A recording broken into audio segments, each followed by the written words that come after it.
बिहार के लिए इसमें अभी तक जो डिटेल्स देख रहे हैं बिहार के लिए बहुत ज़्यादा इसमें नहीं है, कुछ खास नहीं है। कुछ खास नहीं। अगर प्रति व्यक्ति आय बढ़ रहा है तो फिर हमें क्यों लोगों को मुफ्त अनाज देने की जरूरत पड़ रही है? मतलब आप मानते हैं कि बिहार के लिए कुछ खास नहीं मिला? नहीं, बिहार के लिए कुछ खास क्या है? बिहार के लिए कुछ भी नहीं किया गया अलग से।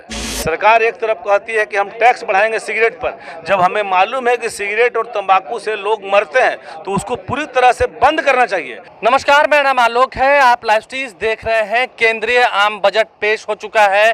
देश की वित्त मंत्री निर्मला सीतारमण ने अब से कुछ देर पहले देश की संसद में आम बजट को पेश किया। देखिए, सबसे बड़ी खबर यह है कि जिन मध्यम वर्गीय लोगों को थोड़ी राहत चाहिए थी, उन्हें थोड़ी राहत दी है केंद्र सरकार ने।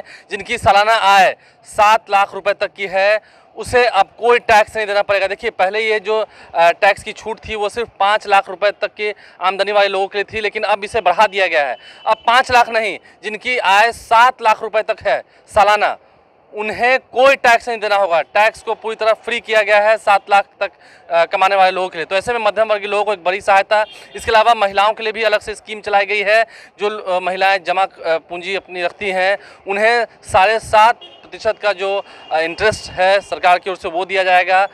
कई सारी बातें निकल के आई हैं, लेकिन हाँ, बिहार के संदर्भ में बिहार को इस आम बजट से क्या मिला? देखिए, इस वक्त हम मौजूद हैं BIA में, बिहार इंडस्ट्रीज एसोसिएशन के तमाम जितने प्रेसिडेंट हैं, एक्स प्रेसिडेंट हैं, जितने उनके अधिकारी हैं, वो सभी एक साथ बैठकर इस आम बजट को देख रहे थे। तमाम तस्वीरें आपको दिखा रहे हैं और आम बजट देखने के बाद क्या कुछ उनका कहना है, तस्वीरें पहले हम आपको दिखा रहे हैं, जरा वो तो सुनिए।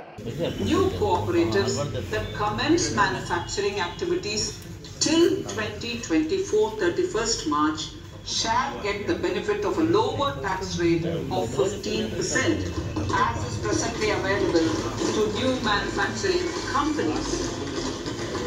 BIA के अध्यक्ष अरुण अग्रवाल हमारे साथ हैं। जिस तरीके से नए टैक्स रेजिम में लोगों को छूट मिली है, कैसे देखते हैं? इससे काफ़ी सहायता होगी, क्योंकि अब 7 लाख तक जो जिनकी इनकम है सालाना, उन्हें कोई टैक्स नहीं लगेगा।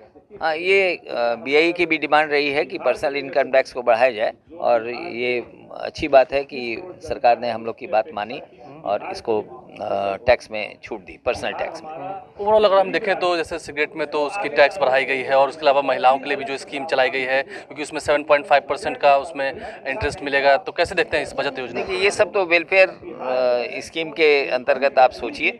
हाँ, CGT MSME में इन लोगों ने अभी तक उसका वो नहीं बढ़ाया। 2 करोड़ है तो 2 ही करोड़ अभी रहने दिया है, लेकिन उसमें फंड और अधिक दिया है ताकि 2 लाख करोड़ के लोन को और हम लोग कवर कर सकें।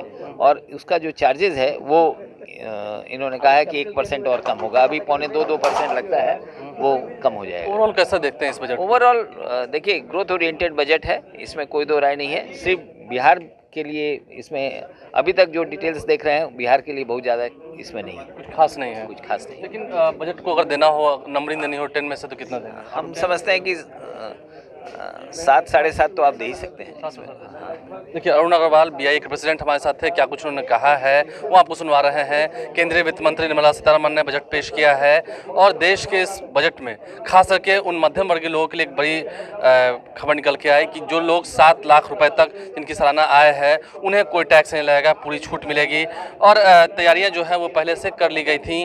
इस साल मोदी सरकार का जो बजट है, आम बजट है 2023 का, वो काफ़ी कह सके तो खास दिख रहा है। लोगों के चेहरे पर उत्साह दिख रहा है। BIA के तमाम लोग जो हैं वो बैठ कर बजट देख रहे थे, और इस बजट की रूपरेखा को तैयार किया गया है। रामलाल खेतान हमारे साथ हैं। सर, हम चाहें कि आप बताएं कैसा रहा बजट ऑल ओवर? देखिए, बजट ओवरऑल अच्छा और खराब दोनों है। हम बहुत संकुचित दायरे से देखते हैं, सिर्फ बिहार की नज़र से।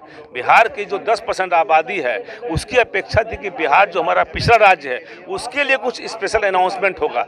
ऐसा इस बजट में कहीं भी कुछ नहीं दिख रहा है कि बिहार के गरीबी को दूर करने के लिए स्पेशल कुछ किया गया है। और ये जो कहा जा रहा है कि प्रति व्यक्ति आय बढ़ रहा है, अगर प्रति व्यक्ति आय बढ़ रहा है तो फिर हमें क्यों लोगों को मुफ्त अनाज देने की जरूरत पड़ रही है?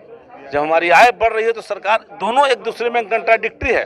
सरकार एक तरफ कहती है कि हम टैक्स बढ़ाएंगे सिगरेट पर, जब हमें मालूम है कि सिगरेट और तंबाकू से लोग मरते हैं तो उसको पूरी तरह से बंद करना चाहिए, न कि टैक्स बढ़ाकर लोगों को मरने के लिए छोड़ देना चाहिए। लेकिन मतलब आप मानते हैं कि बिहार के लिए कुछ खास नहीं मिला? नहीं, बिहार के लिए कुछ खास क्या है? बिहार के लिए कुछ भी नहीं किया गया अलग से।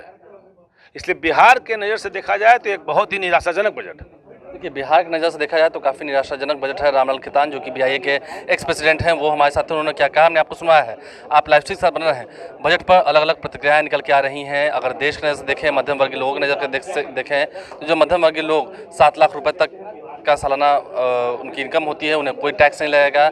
लेकिन बिहार के संदर्भ में इस बजट को देखें तो बिहार को कुछ भी नहीं मिल पाया है। ये बात भी साफ निकल के आ रही है। हमारे चैनल को सब्सक्राइब कर लें, साथ साथ फेसबुक पेज भी लाइक करें। धन्यवाद।